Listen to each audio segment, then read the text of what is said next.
Malonė mūsų viešpaties Jėzaus Kristaus, meilė Dievo Tėvo bei šventosios dvasios bendrystė tesie su mumis visais. Šiandien Velykų pamokslas, tema, kas svarbiau, būti stipresniam, o gal gražesniam, o gal turtingesniam. Gal kažkas pasakysite, kad svarbiausia yra būti laimingesniam. Viešpatie Dieve, atverk mūsų širdis tavo žodžiai, nutildyk mūsų baimės ir blaškančias mintis, kad girdėtume ne žmogaus balsą, bet tavo tiesą. Leis šventai dvasiai veikti mumise, kad Evangelija mus paliestų, sustiprintų ir atnaujintų per Jėzų Kristų mūsų viešpatį. Amen. Susėskite.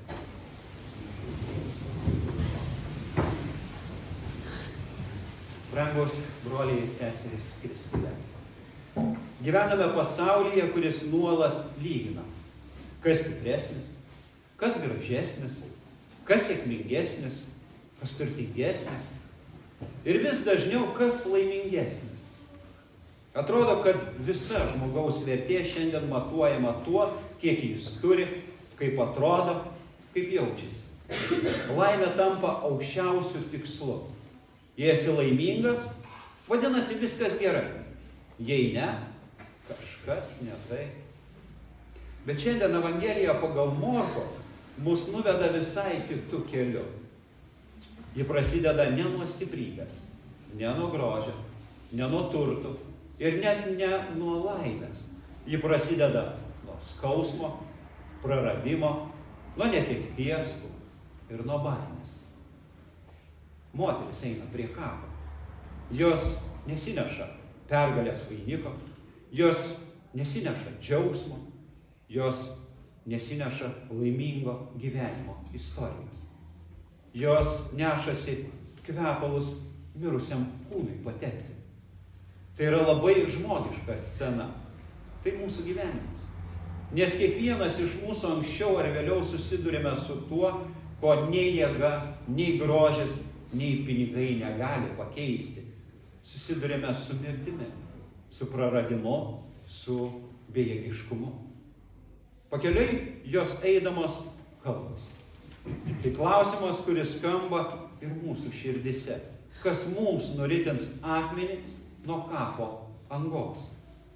Kas nuritins akmenį nuo mano baimės? Kas nuritins sunkumą nuo mano kaltės? Kas išlaisvins mane iš to, ko pats negaliu pakeisti? Štai čia griūva visi pasaulio matavimai. Nes stipriausias žmogus negali nuritinti mirties akmens. Gražiausias žmogus negali pabėgti nuo laikinumo. Turtingiausias žmogus negali nusipirkti gyvenimo amžinybėje. Ir net laimingiausias žmogus negali išvengti akimirkos, kai laimė subyra. Moteris prie kapo ateina ne kaip nugalėtojas, bet kaip silpnos, liūdinčios, sutrikusios. Ir būtent joms, nestipriausiams, nesėkmingiausiems, pirmiausia paskelbiama Evangelija. Jūs ieškote Jėzaus Nazariečio, kuris buvo nukryžiuotas. Jis prisikėlė. Jo čia nėra. Tai yra krikščionybė šiandien. Ne mūsų stiprybė, bet Kristaus pergalė. Ne mūsų grožis, bet jo malonė. Ne mūsų turtai, bet jo dovana. Ir net ne mūsų jausmai, bet jo prisikėlimas. Ir čia labai svarbu sustoti. Nes klausimas, ar svarbiausia būti laimingiems, skamba labai patraukliai. Bet Evangelija sako, svarbiausia ne tai. Kodėl? Todėl, kad laimė yra nepastovi. Jie ateina ir praeina. Ji priklauso nuo aplinkybių, nuo sveikatos, nuo santykių, galų gale nuo sėkmės. Jei mūsų gyvenimo pamatas yra tik laimė, tuomet mes stovime ant smėlio. Bet jei mūsų gyvenimo pamatas yra prisikėlęs Kristus, tuomet mes stovime ant uolos. Liuteroniškas tikėjimas labai aiškiai tai įvardyja. Žmogus nėra išgelbėjimas savo darbais, savo pasiekimais ar savo jausmais ar būsena. Mes esame išgelbėti vien iš malonės, vien per tikėjimą, vien dėl Kristaus aukos. Tai reiškia, kad net ir tada, kai nesame laimingi, Dievas mūsų neatstumia.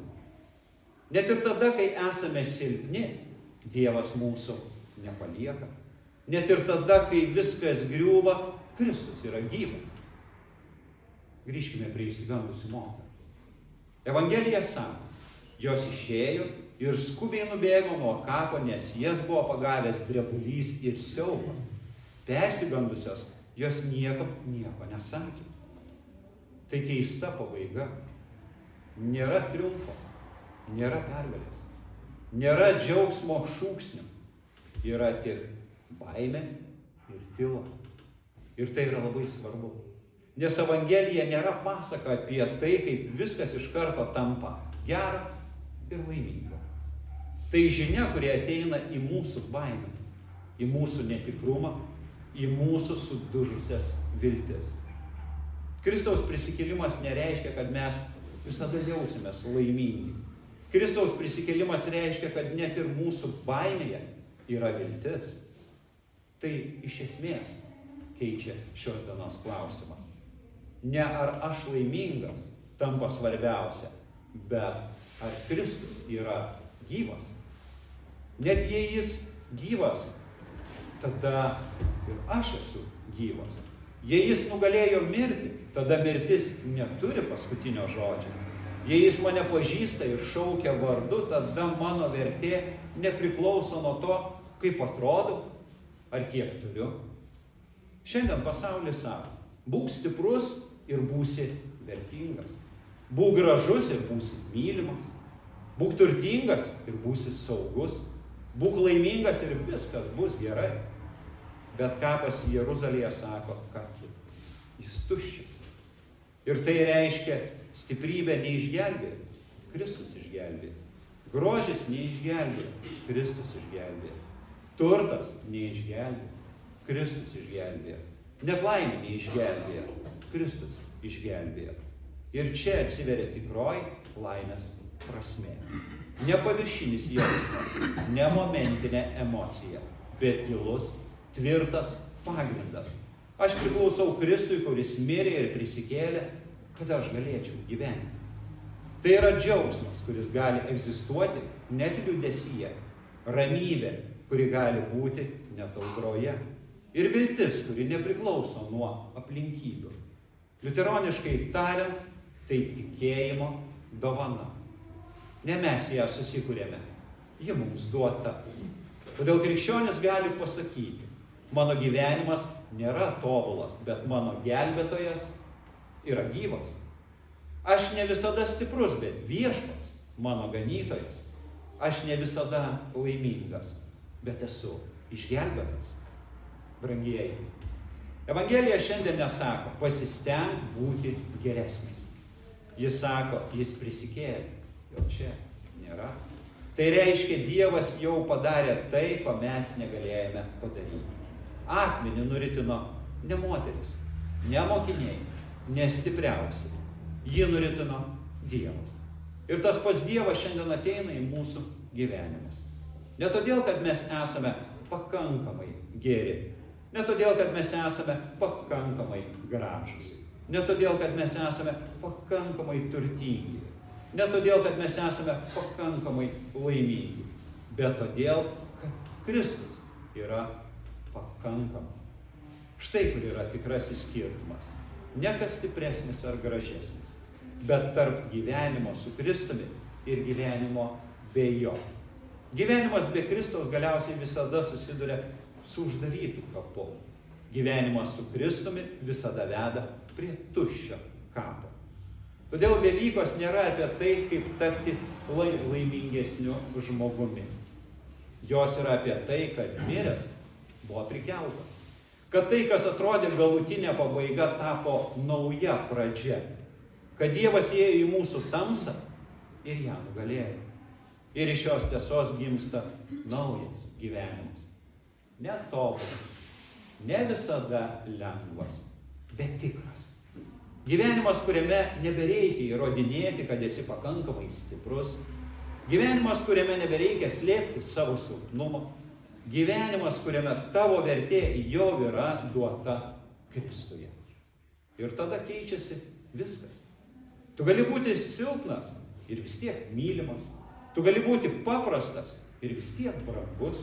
Tu gali būti net nelaimingas ir vis tiek turėti viltį, nes Kristus gyvas. Ir tai yra didžiausia Evangelijos dovana. Jėzus Kristus prisikėlė. Jis tikrai prisikėlė. Amen. Taip te būna. Amen.